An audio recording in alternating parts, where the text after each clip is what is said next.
Hey everybody, I wanted to make a quick video just addressing this very common problem that we've been running into since we've all been stuck at home, which is how do I tune my violin? And it can be pretty tricky. So I'm going to cover both the fine tuners and the pegs. And I'm also going to give you some resources about how to match the pitch. And I'm going to try to help you avoid some of those really sticky situations where my pegs are slipping and my strings are getting super out of tune and I don't know how to fix it. So hopefully this will sort of save you a lot of headache down the road. So let me share my screen here.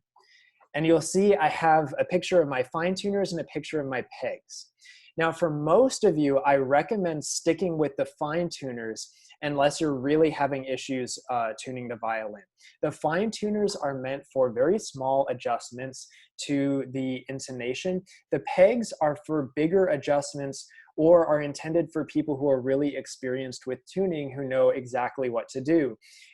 Some of you may have full-sized instruments, and a lot of full-sized instruments only have the E string fine tuner, and then you have to use the pegs for the other strings. So that's why I'm going to be covering both and how to use both.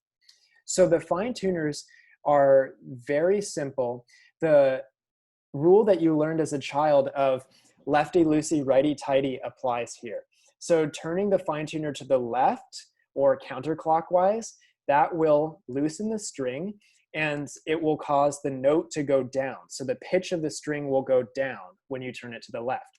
When you turn it to the right, the pitch of the string will go up and you'll be tightening the fine tuner.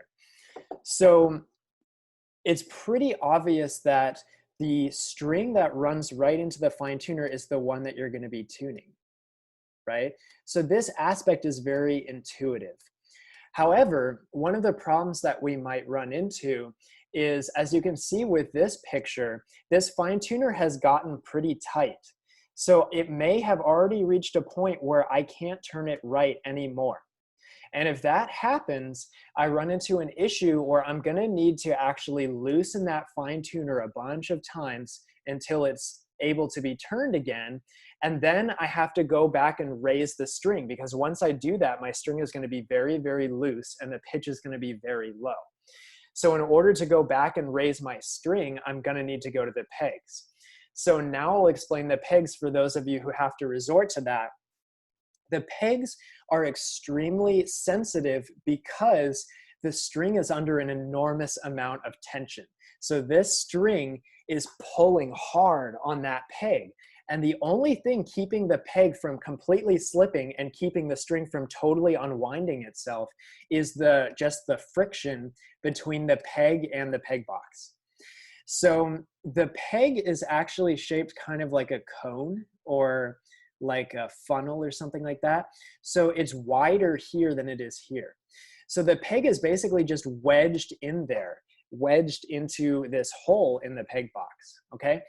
So before you turn the peg, what I want you to know is that as soon as you turn it, as soon as you kind of break the seal of that tension, the peg is going to want to work its way out and start slipping and unwinding itself. So obviously, when you turn the peg away from you, it's going to raise the pitch of the string by stretching it. And when you turn the peg toward you, it's going to lower the pitch of the string by loosening it, okay? And that's as long as your string is wound correctly. You should see if your strings are wound the way they are in this photo. That is correct. I've experienced the rare instrument where the exact opposite direction is true. So just make sure that your strings look the way they do in the photo before you try turning them. So the main thing that I want you to know is that when you turn the pegs, you want to be pushing in toward the peg box. So on this side right here, I want to be pushing to the left. On this side right here, I want to be pushing to the right, okay? That's very important because we want to keep the peg wedged in there. So as I'm turning, I'm actually pushing in a little bit. The thing that we have to remember is that the way that the strings are wound is also very important. So right here, I have my E string. Can you see the E string running into that peg? And then here I have A, D, and G. Okay, so before any of you turns the string or turns the peg, make sure that you're already kind of pushing in a little bit before you turn. And then in the rare situation where the peg is just so sticky that you can't turn it at all, then you can start trying to wiggle the peg back and forth a little bit and actually work it out in this direction. But I wouldn't recommend that unless you've really tried a bunch of times and you can't turn the peg at all. Okay, so then the next question is, okay, what do I do to actually find the right pitch to tune to? Well, I have a couple resources here and I'll be linking these in the description, so check the description of the video. The app that I use that I absolutely love and recommend to anybody is called Tonal Energy Tuner. And the little icon in the App Store looks like this. It's available on both Android and iPhone.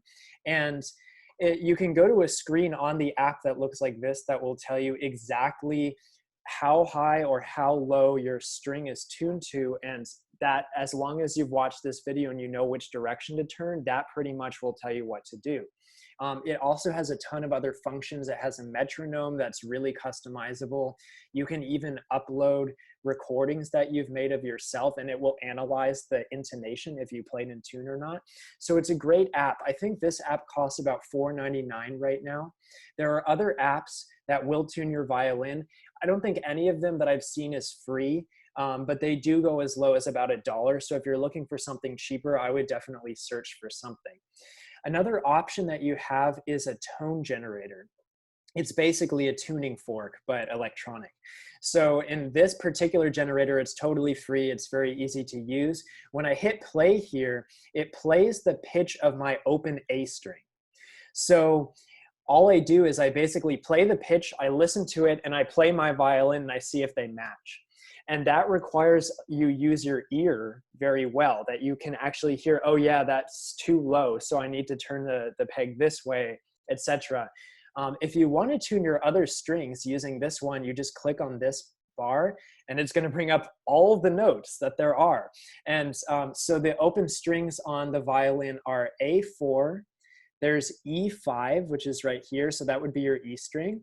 Then D4 is your open D string, and G3 is your open G string.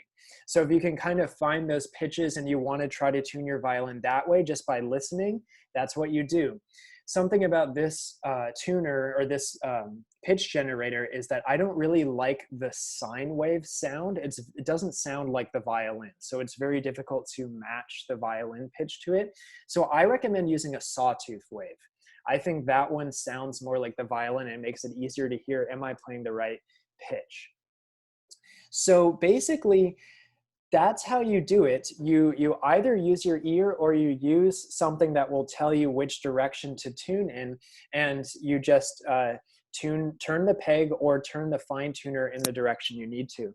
Now, something else that I recommend is that you constantly are playing the string somehow while you're making adjustments. I wouldn't just sort of kind of turn blindly and then play. I always, if I'm tuning, I do something like this. So then I can actually tell exactly what's happening with the string. And if I start to hear this, okay, something's going wrong there, right?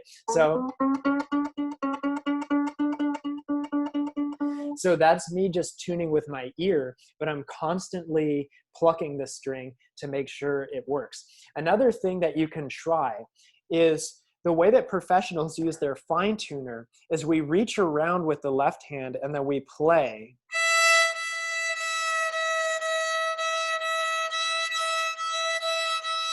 So that's how I recommend using your fine tuners if you can figure out how to turn it the correct direction, because it's just much easier to actually hear the string while you're turning. If we do blind tuning, it's easy for the string to start slipping and we don't even realize it, and then the pegs are kind of backing themselves out. So just a quick reminder that if your string does back out of this peg for whatever reason, I mean, that can happen on its own, even when you're not trying to tune the instrument. If it does back out of the peg for whatever reason, there's a little hole that is, here, let me get my writing tool. there's a little hole that's somewhere right in here that the string just feeds into. And all you do is you just have to get the string straightened back out. So you need to run your fingers along the string until it's straight enough that you can feed it in. And then you just feed it into that hole and start turning the peg. I recommend getting it kind of all the way through the hole before you start turning. And you want to make sure that the string is wound so that it's close to the outside of the peg box. So you see in this picture, the person has wound their strings correctly, where all of the winding is all back here. But this person has pushed in their peg as they turned, so the winding gradually moved out toward this part of the peg, and then the string is very close to the peg box. And then the opposite thing has to happen on this side. You have to push this way, and now all the winding is here, and the string is toward the outside of the peg box. The reason for that is because having the string wound this way creates a lot of friction between the string and the side of the peg box, and that again keeps the peg from slipping out.